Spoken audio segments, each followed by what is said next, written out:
नमस्कार। आज मैं ऐसे ही ट्विटर स्क्रॉल कर रहा था और देख रहा था कि क्या न्यूज़ चल रही है कनाडा में, दुनिया में। और अचानक से ही मुझे एक आर्टिकल मिला ट्विटर पे जोआना चियू का, जो कि एक काफ़ी जानी मानी जर्नलिस्ट हैं, टोरंटो स्टार के लिए लिखती हैं, वैंकूवर में रहती हैं, चाइनीज़ मूल की हैं, हांगकांग मूल की हैं और काफ़ी अच्छा लिखती हैं। काफ़ी उनकी फॉलोइंग है ट्विटर पे, 47-48 हज़ार फॉलोअर हैं। अब उन्होंने एक पीस लिखा है इंडिया और कनाडा की रिलेशनशिप के बारे में।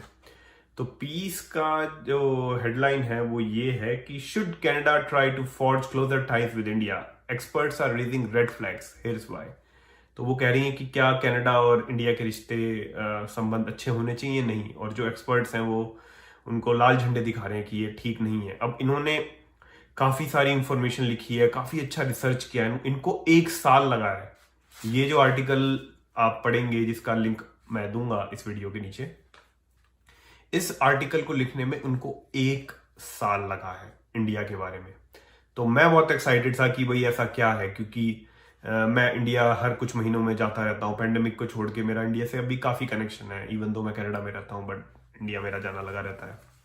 तो शुरुआत करी है मैडम जी ने कि हिंदू नेशनलिज्म का जो राइज है उसको आप इग्नोर नहीं कर सकते, और जो सिविल राइट्स हैं वो खतरे में है।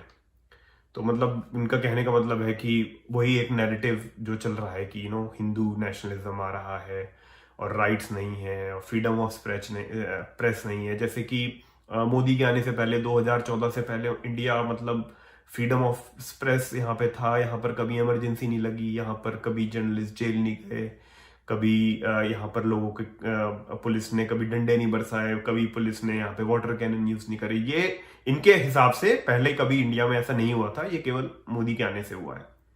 तो जो कि सरासर गलत है। हम मानते हैं इंडिया में कमी है, अभी एक ऐसी वाइब्रेंट डेमोक्रेसी नहीं है जैसे कि यूरोप के देशों में आप देखेंगे, जैसे आप कनाडा में देखेंगे, अमेरिका में देखेंगे, उस लेवल का नहीं है। हम मानते हैं कि एक इंडिया एक गरीब देश है, एक करप्शन है, बट इसको हिंदू नेशनलिज्म पे थोप देना ये सरासर गलत है। कांग्रेस पार्टी की बागडोर मनमोहन सिंह जी के हाथ में थी 10 साल तक, जब वो प्रधानमंत्री थे, और तब भी इंडिया में खूब ह्यूमन राइट्स वायलेशन हुए हैं, खूब क्राइम था, खूब करप्शन था। हमें याद है निर्भया का जब रेप कांड हुआ था, तो उसमें जब लोग सड़कों पे आ गए थे तो किस तरीके से वो तो जस्टिस मांग रहे थे ना, रेप के लिए लॉज, स्ट्रिक्ट लॉज, किस तरीके से इन्होंने उन दर्शक कह रहा हूँ, उन जो प्रोटेस्टर्स थे उनके खिलाफ लाठीबाजी करी थी, वाटर कैनन चलाए थे, औरतों के खिलाफ भी कितना वायलेंस हुआ था। ये तो एक छोटा सा एग्जाम्पल है। आप 50-60 साल की हिस्ट्री ले आए, इंडिया में हम सबको पता है पुलिस ब्रुटैलिटी बहुत बहुत बुरी है। हम अक्सर कंपेयर करते हैं, अमेरिका को देखते हैं, कनाडा को देखते हैं, बट हाँ, इंडिया भी कुछ ज़्यादा अच्छा नहीं है। बट इसको हिंदू नेशनलिज्म से लेना मैं मानता हूं कि बहुत बड़ी ज्यादती है। ये एक इग्नोरेंस है, एक इग्नोरेंस है कि इन्होंने इंडिया की जो मॉडर्न हिस्ट्री है, पोस्ट इंडिपेंडेंस, पोस्ट 1947 स्टडी नहीं किया है। ये कहती हैं कि जो कनेडियंस हैं ये बहुत इग्नोरेंट हैं जो हो रहा है इंडिया के बारे में। कनेडियन जो प्राइम मिनिस्टर हैं उन्होंने बोला कि everybody should have a right to protest, democracy में प्रोटेस्ट पीसफुली हर किसी को अधिकार मिलना चाहिए, जिससे कोई भी डिसएग्री नहीं कर सकता। कोई भी अक्लमंद इंसान, कोई भी पीस लविंग इंसान उससे डिसएग्री नहीं कर सकता कि हाँ भाई सही बात है, पीसफुल प्रोटेस्ट करने दो। और जिन एक लोगों पे लाठी लगी है, जिन पे वाटर कैनन हुए हैं, वो नहीं होना चाहिए था। पर अक्सर आप सोचिए, अब हमारे कनाडा में कोकोहला हाईवे है, कनाडा में इतने सारे फ्रेजर हाईवे है, मेन रोड है, किंग्सवे है। अब इसको कोई ब्लॉक कर दे तो लोगों को एक्चुअली पता नहीं है, यहाँ पर अक्सर ऐसा होता नहीं है। और होता है कभी इंडिजिनस पीपल लोग करते हैं, जो कनाडा के जो नेटिव लोग हैं, तो उनको जेल में डाल दिया जाता है। इंडिया में ऐसा नहीं है। इंडिया में खूब प्रोटेस्ट हो रहे हैं, खूब मोदी को गाली दे रहे हैं लोग, म्यूजिक निकल रहा है, काफी लिटरेचर लिखी जा रही है उसके खिलाफ। पूरा पूरा लोगों को अधिकार है। मैं मानता हूं कि जो लोगों पे डंडे बरसे या जो हुआ वो गलत है, बट अगर आप इसको कनेडियन कंटेक्स्ट में रखें तो इंडियन गवर्नमेंट ने ऐसा कुछ बुरा नहीं किया है जो कि कैनेडियन गवर्नमेंट ने किया है। फिर ये लिखते हैं कि लॉज अगेंस्ट मुस्लिम, अब ये तो भी आना ही था ना आर्टिकल 370 और लॉज अगेंस्ट मुस्लिम, तो ये उसकी खिलाफत करती हैं। तो इन मोहतरमा को, इन मैडम जी को पता ही नहीं है कि आर्टिकल 370 था क्या, कि आर्टिकल 370 में माइनॉरिटी के कोई राइट्स नहीं थे। आर्टिकल 370 में अगर औरत किसी बाहर के कश्मीर के बंदे से शादी कर ले, उसके राइट्स चले जाते हैं। इनको 370 का पता ही नहीं है कि किस हिसाब से जो, क्योंकि देखिए कश्मीर में मेजोरिटी मुस्लिम्स की थी, और उन मुस्लिम्स, मेजोरिटी तो नहीं कहूंगा पर काफी हद तक हिंदुओं का, सिखों का, शेड्यूल ट्राइब, बुद्धिस्ट का जीना हराम कर दिया था उन्होंने। अगर मॉडर्न डे में इंडिया में कहीं जेनोसाइड हुआ है तो वो केवल कश्मीर में हुआ है, केवल कश्मीर में हुआ है। मुस्लिम्स के खिलाफ दंगे हुए, ज्यादती हुई, लोग मरे। गुजरात में अब भी मुस्लिम रह रहे हैं, कोई परेशानी नहीं है। जो हुआ था वो 2002 में हुआ था। सिखों के खिलाफ कत्लेआम हुआ था दिल्ली में, और आउटसाइड पंजाब काफी हजारों लोग मरे थे, रेप हुए थे, बट उसको जेनोसाइड नहीं कह सकते। दिल्ली में अब भी एक वाइब्रेंट सिख कम्युनिटी है, उनके बिजनेसेस चल रहे हैं, बच्चे स्कूल में जा रहे हैं, आर्टिस्ट हैं, वर्कर्स हैं, people are doing everything. Kashmir में ऐसा नहीं है। कश्मीर में आज भी कोई हिंदू नहीं जा सकता, अपनी पिलग्रिमेज नहीं कर सकता, घर नहीं ले सकता। उस आर्टिकल को ये औरत डिफेंड कर रही है। कितनी इग्नोरेंट, कितनी बकवास, क्या प्रोपोगेंडा लिखा है इसने। और ये आगे उसको कहती है कि भाई ट्रंप और मोदी के जो रिलेशन थे उसकी वजह से कुछ नहीं हुआ, होपफुली ये उम्मीद कर रही है कि बाइडन हैज कुछ करेंगे। हाँ, कुछ करो। अब कल को कनाडा में अगर ऐसा हो कि यहाँ की कोई मेजोरिटी, लेट से सरी के लोग हैं, अब सरी में जो ब्राउन लोग हैं वो सडनली सारे चीनों को, सारे चाइनीज लोगों को और गोरे लोगों को मार के भगा दें, क्या करोगे फिर तुम? You will have to protect the rights of people. जो लोग हजारों सालों से रह रहे हैं उनके लिए जगह करनी है, वही इंडियन गवर्नमेंट कर रही है। वही 370 में ये पक्का औरत फेमिनिस्ट होगी, पर फेमिनिज्म यहां पर नहीं चलता। जो कश्मीर में जो रेसिस्ट लॉज थे, जो बिगेटेड लॉ थे, जो कि औरत को उसकी वो अपनी प्रॉपर्टी के राइट्स छोड़ देती थी, उसको उससे ले लिए जाते थे अगर वो नॉन कश्मीर से शादी कर ले। तो क्यों? तुम तो भाई ग्लोबल विलेज की बात करते हो ना, कि कोई रिफ्यूजी नहीं है, कोई कुछ नहीं है। तो कश्मीर क्या सिर्फ मुसलमानों का ही है? कश्मीर हिंदुओं का नहीं है? कश्मीर में सिख नहीं रह सकते, उसमें ईसाई नहीं रह सकते? ये तो बहुत अच्छा किया है, इसको अपलॉड करना चाहिए था इसको। बट टोटली ब्रेन वॉशिंग गजब की एक नैरेटिव तैयार किया जाता है। अब ये हमें हिंदू नेशनलिज्म समझा रही है दुनिया को, इंग्लिश स्पीकिंग जनता को। आप देखिए क्या हो रहा है। अब हिंदू नेशनलिज्म कहती है कि एक पॉलिटिकल आइडियोलॉजी है जो कि कहती है सुपीरियोरिटी ऑफ हिंदुइज्म। ये कौन सा सुपीरियोरिटी है जो कि हजारों साल गुलामी करी है? 700-800 साल मुसलमानों ने राज किया। तुम्हारा पाकिस्तान का जो प्रधानमंत्री है इमरान खान, वो भी यही कहता है। वो यूनाइटेड नेशन में कहता है कि जी हमने इन पे राज किया तो ये उसका बदला ले रहे हैं। 200-250 साल अंग्रेज हो गए। तो ये कौन सी सुपीरियोरिटी है जहां तुम्हारे 2 बाजू काट दिए गए, बांग्लादेश चला गया हाथ से, पाकिस्तान जो कि पार्ट का, इंडिया का पार्ट था, वो ले लिया गया। तो ये देखिए एक्चुअली इन लोगों का क्या प्रोपेगेंडा है कि ये जो लोग हैं, इनसे मैं अक्सर बात करता हूं, जैसे ये गुरप्रीत सिंह जी जैसे हैं, जैसे ये जोहना है, जैसे और लोग हैं जो कि प्रोपेगेंडा, एक इनकी टीम है, आपस में एक जैसी सोच है इनकी और एक नैरेटिव चलाते हैं। तो इनसे पूछो कि जी इंडिजिनस लोगों की जो कनाडा में, ऑस्ट्रेलिया में, अब हमने देखा ऑस्ट्रेलिया में जो क्रिकेट टीम है उसकी जो जर्सी है वो इंडिजिनस आर्ट की उन्होंने जर्सी पहनी है। इंडिजिनस आर्ट वो मैच से पहले लेकर आते हैं। और जो यहाँ की जगहों के नाम है पुराने रखे जा रहे हैं। जो लोग रेसिस्ट थे, गोरे, जिन्होंने कालों पे अत्याचार किए, जो कि स्लेव्स रखते थे, उनकी मूर्तियां तोड़ी जा रही हैं। वो सब तो ठीक है, पर जो इंडिया के जो इंडिजिनस लोग हैं, जो हिंदू हैं, जिन पे कि मुस्लिम आक्रमणकारियों ने, जो कि मोस्टली अरब थे या तुर्किश थे या जो भी थे, इंडिया के नहीं थे, राज किया कि भाई अपना धर्म प्रैक्टिस करने के लिए हमें टैक्स देना पड़ता था। रेप, कत्लो गैरत आम थे। हमारे मंदिर तोड़ के उन्होंने मस्जिदें बनाई। उन्होंने ग्लोरीफाई करके लिखा है अपने बायोग्राफीज में। अगर आप इन लोगों की देखें लाइक एक डिटेल हिस्ट्री है, ये बहुत रिसेंट है जो पिछले 600-700 सालों में हुआ था। अब फाइनली जस्टिस किया जा रहा है कि अयोध्या में जो कि एक मंदिर हुआ करता था, वहां पे मस्जिद तोड़ी गई, जो भी हुआ, तो ये सब चीजें यहाँ पर तो जो चैंपियन ऑफ ह्यूमन राइट्स हैं उसको बढ़ावा देते हैं, बट जब वो इंडिया में हो रहा है तो इनको बिगेटरी नजर आती है। भाई हम पे जो अत्याचार था वो मुसलमानों ने किया था, हम पे गोरों ने इतना अत्याचार नहीं किया था। हाँ किया था, बट वो मोस्टली इकोनॉमिकल था। हाँ थोड़े बहुत कन्वर्जन थे, पर वो कत्लो गैरत नहीं थी जो मुसलमानों ने किया।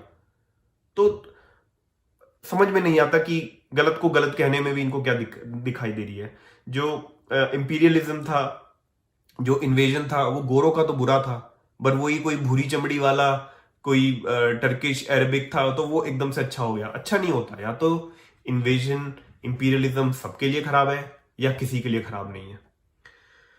तो ये सुपीरियोरिटी कॉम्प्लेक्स बता रहे हैं कि ऐसी कौम जो कि पिटती आ रही है हजारों सालों से वो सुपीरियर है। मुझे समझ में नहीं आता कैसे सुपीरियर है। अब 1947 में कहते हैं कि हिंदू नेशनलिज्म बहुत इन्फ्लुएंशियल था बट सेक्युलरिज्म प्रिवेल्ड। अच्छा जी ठीक है।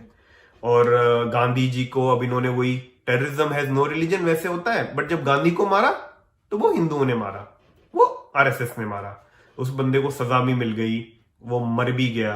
अब गांधी के साथ आइडियोलॉजिकली आई थिंक 10 में से 9 जो इंडियन लोग हैं उनको एतराज है। गांधी को कोई पसंद नहीं करता। 2 नंबरी आदमी था, झूठा था, रेसिस्ट था, बिगेट था, बहुत बुरा किया। उसकी वजह से लाखों लोगों की जाने गई।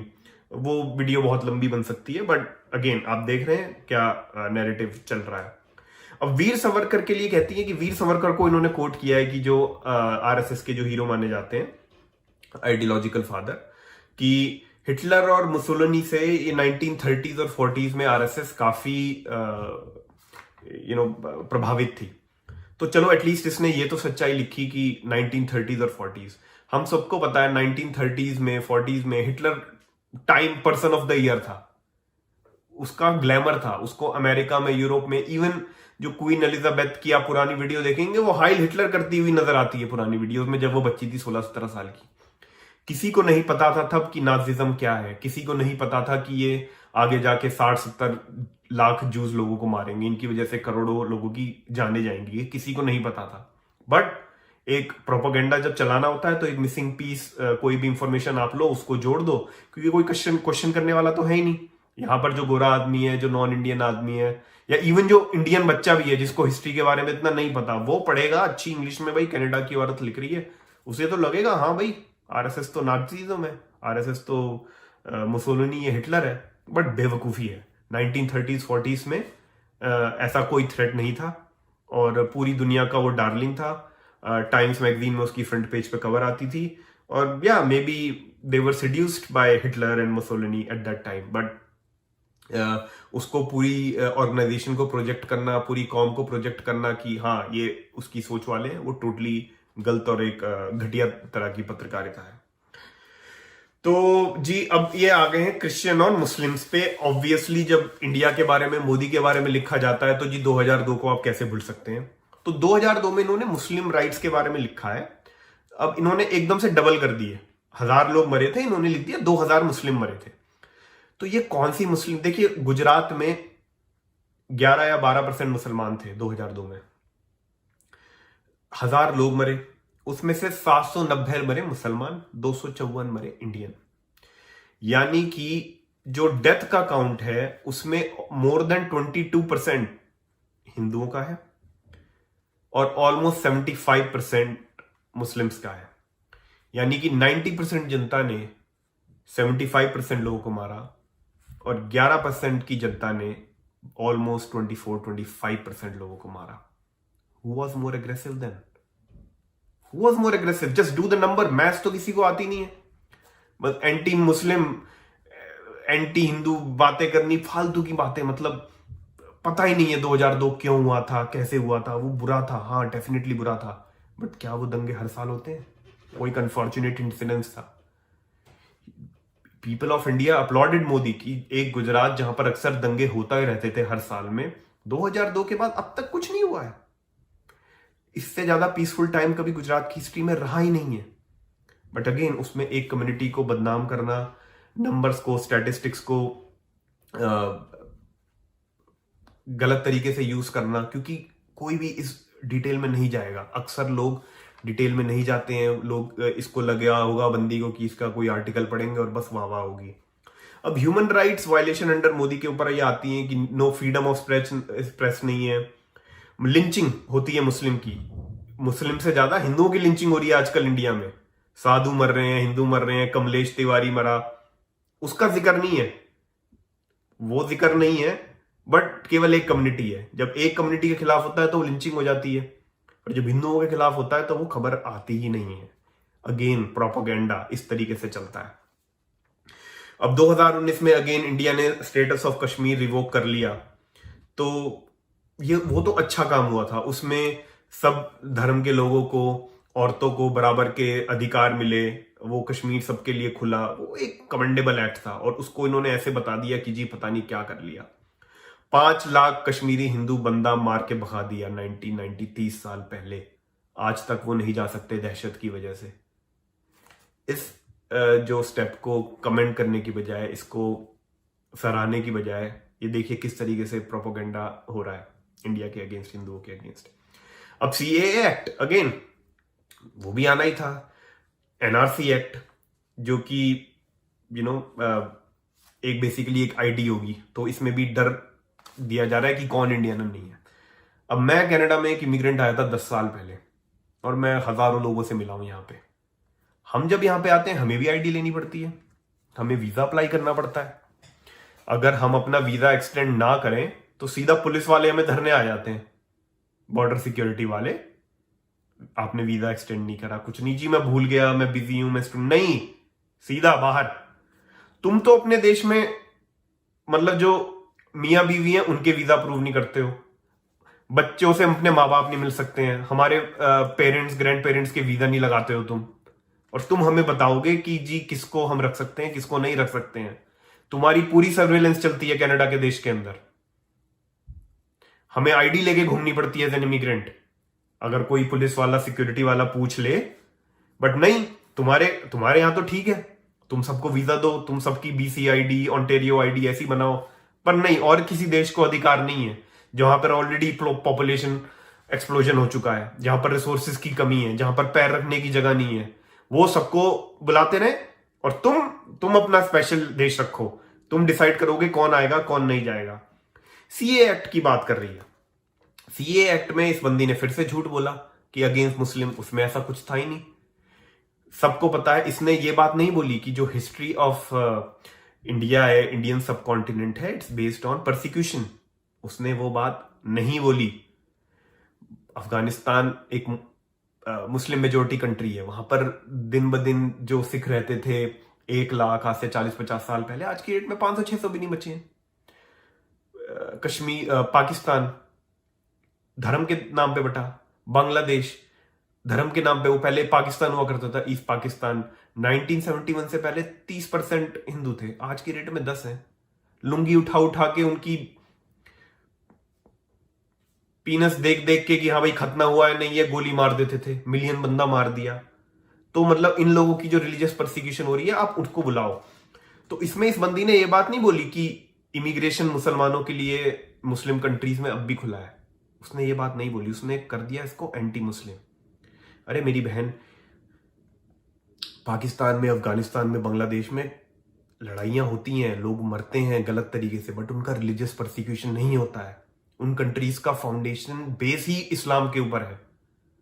अगर कोई बंदा अहमदी है और ये जो कादियानी है, जो सी चीजें हैं, ये इंडिया के लिए थ्रेट थे।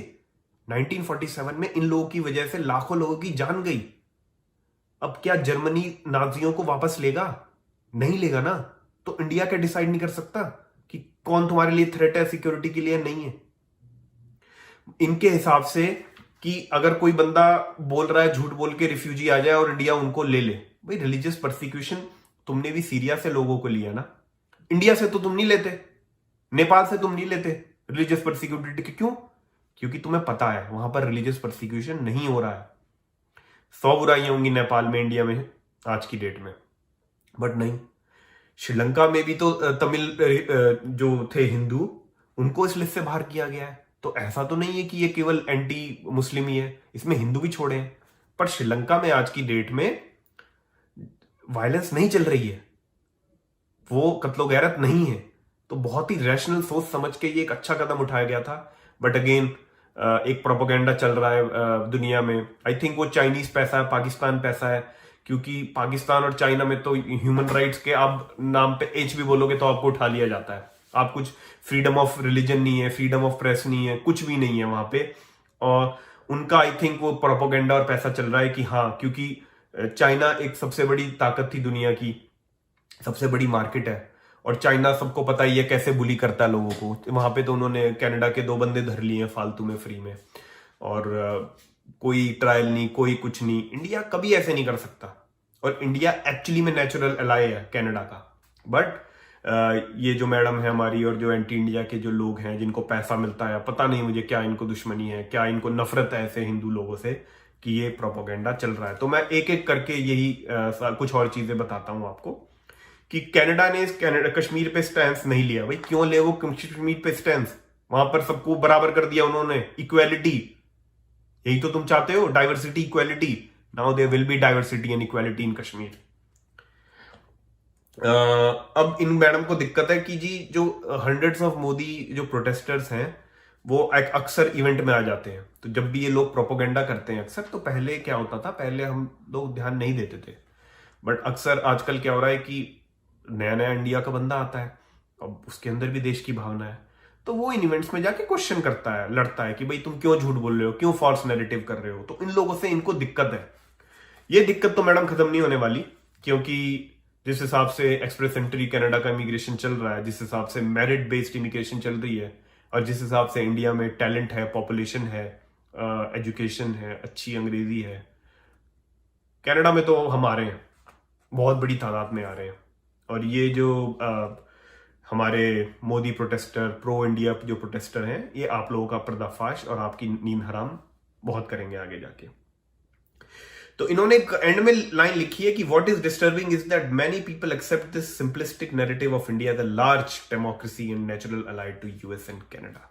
तो इसको दिक्कत है ये जो मैडम है। और इन्होंने एक एग्जांपल दिया था, अपने ट्विटर में पढ़ रहा था इनका, कि मैं जब लास्ट ईयर जब ये यूनिवर्सिटी ऑफ ब्रिटिश कोलंबिया में जब ये एक अपने लोग बैठ गए कि ये how it is anti Muslim, how it is bigoted racist law, तो कुछ इंडिया की तरफ से भी लोग गए।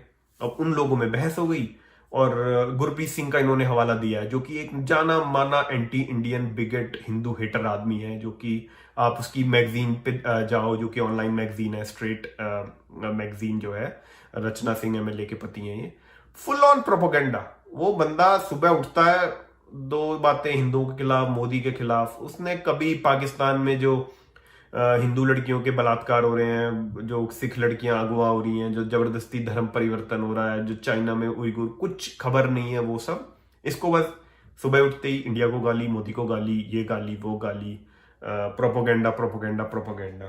तो मैं चाहूंगा इस बंदी से आगे जाके बात करना। मैंने इसको ट्वीट भी किया है, मैंने इसको डायरेक्ट मैसेज भी किया है, क्योंकि मैं जानना चाहूंगा ये जो 1 साल में जो इस बंदी ने जो रिसर्च करी है वो क्या रिसर्च करी है।